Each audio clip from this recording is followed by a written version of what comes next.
ఇక్కడ చూపిస్తుంది ఏంటంటే మనకి ఇయర్ సర్జరీ తెలుసు కదండీ. సో, కన్నబేరికి కన్నం పడితే ఓకే. కానీ కొన్ని కండిషన్స్ ఏంటంటే కొలెస్టోమా అనే కండిషన్ ఉంటది. దానికి ఇన్ఫెక్షన్ చాలా ఎక్కువ అగ్రెసివ్ ఇన్ఫెక్షన్ ఎముకని తినేస్తూ ఉంటదన్నమాట.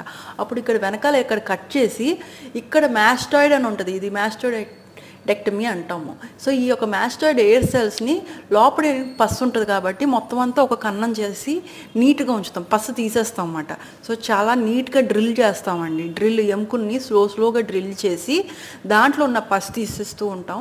ఒక్కొక్కసారి మరీ అగ్రెసివ్‌గా ఉన్నప్పుడు అంటే ఎముకలు కూడా మేము అప్పుడు వెనకడ కొంచెం తక్కువే చేయాలి. ఎందుకంటే బ్రెయిన్‌కి ఇన్ఫెక్షన్ ఎళ్ళకూడదన్నమాట. అలాగా చాలా డెలికేట్ స్ట్రక్చర్స్ సిగ్మాయిడ్ సైనస్ అని ఉంటుంది, ఫేషియల్ నర్వ్, సెవెంత్ నర్వ్, ఫేస్కి సప్లై చేసే నరం ఉంటుంది, టేస్ట్ సప్లై చేసే నరం కూడా అక్కడే ఉంటుంది.